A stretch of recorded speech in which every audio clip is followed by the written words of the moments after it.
여러분 안녕하십니까? 이어서 경남 소식입니다. 어제는 한글 창제를 기념하고 한글의 우수성을 기리는 한글날이었습니다. 매년 이맘때가 되면 한글 파괴 현상이 지적되곤 하는데요. 하지만 건물 간판이나 메뉴판에 외국어나 외래어를 쓰는 일은 반복되고 있습니다. 김효경 기자의 보도입니다. 식당과 카페가 모여있는 창원의 한 골목길입니다. 가게를 알리기 위한 다양한 색과 모양의 간판들.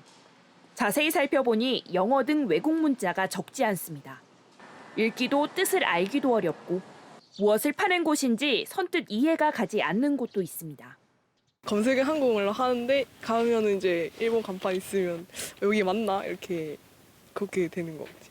5개 광고물법 시행령에 따라 간판에 적는 문자는 한글 맞춤법과 표기법을 지켜 한글로 적어야 합니다. 하지만 상표법에 등록된 대형 프랜차이즈 등 외국 문자는 예외로 인정됩니다. 또 건물 3층 이하거나 면적 5제곱미터 미만의 간판은 신고 대상에서도 빠집니다.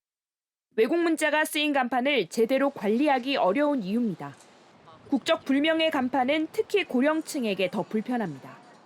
그런 어려운 거 많아요. 그래도 이게 도대체 무슨 한국이야 외국이야 해가면서 다니긴 하는데 정확하게 써서 뭘 먹는지 뭘 사는지 뭘 하는지를 알면 좋겠어요. 신고 대상 간판이 한글 표기를 어길 경우 500만 원 이하 이행 강제금을 부과받지만 신고 대상에서 빠진 간판은 실질적인 처벌이 어렵습니다. 최근에는 가게 안내판이나 메뉴판에도 한글 대신 외국 문자가 늘고 있지만 마땅히 제재할 방안도 없습니다. 문자 생활에서 어떤 계층이나 어떤 사람들을 소외시키고 배제시키는 그런 문제, 어떤 상황에서는 누군가를 문맹으로 만들어버리는 그런 문제를 야기할 수 있습니다.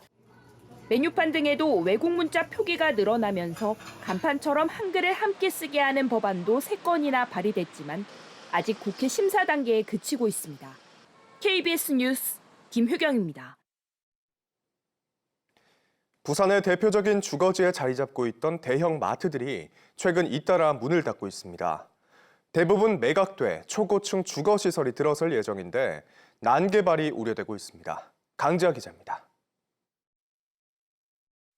13,000제곱미터가 넘는 가야동의 한 공터.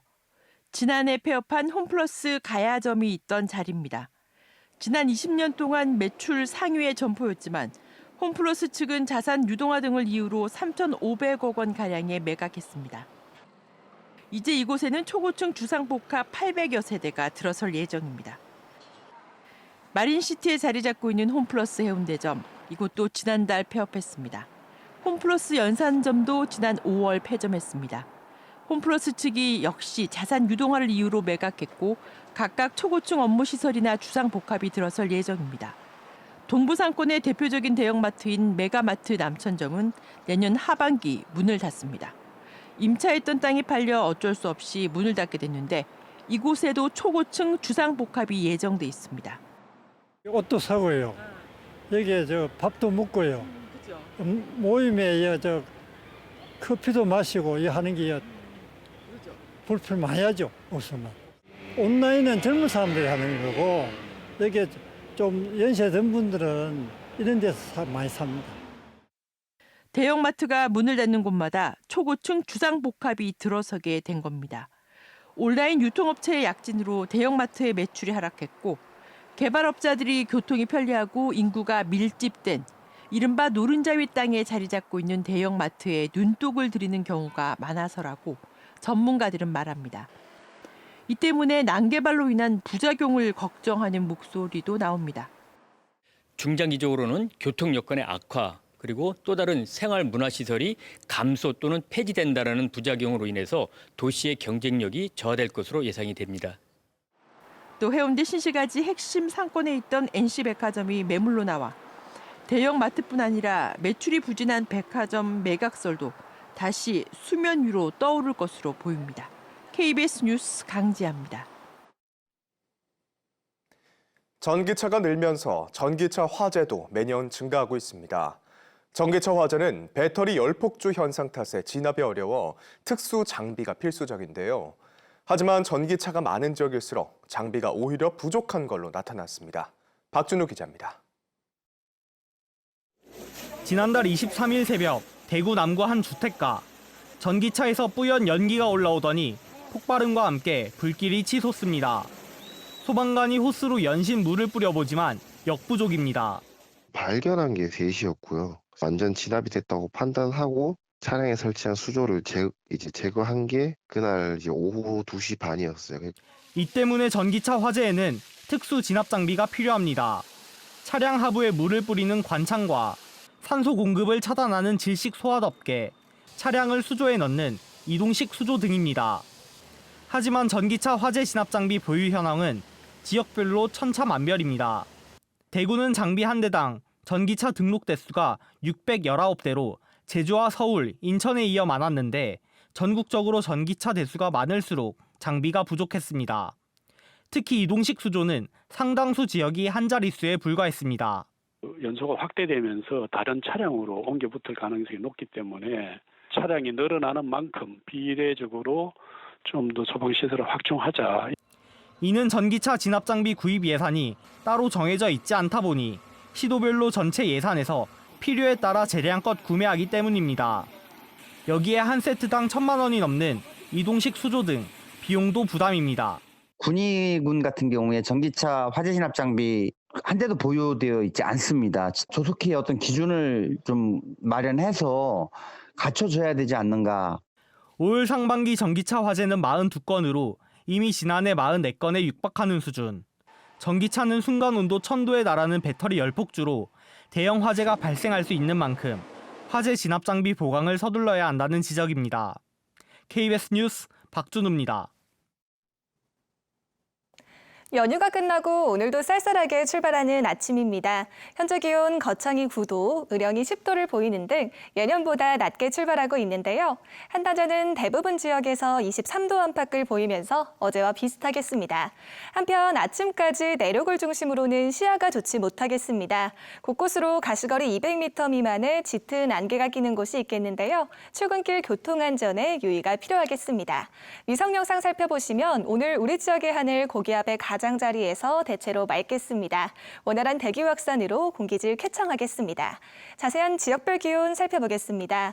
현재 기온 창원이 15도, 창녕이 12도를 보이고 있습니다.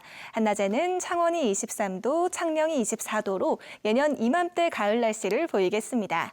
서부 지역도 진주가 11도, 산청이 12도로 출발하는 아침이고요. 한낮에는 진주가 24도, 합천 23도 예상됩니다. 바다의 물결은 동해남부 먼바다에서 최고 2.5m로 비교적 높게 일겠습니다.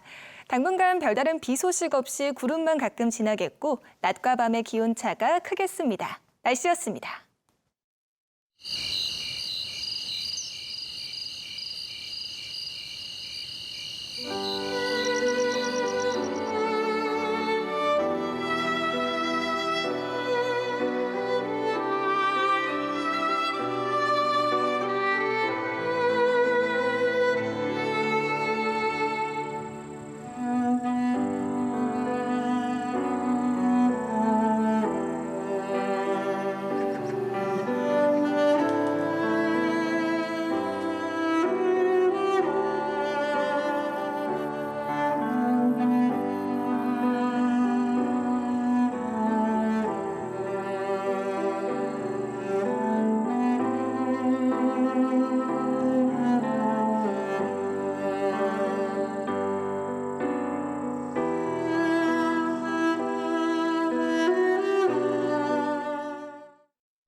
경남의 장기기증 희망 등록률은 경남 인구의 4%로 전국 평균 4.5%를 밑돌았습니다.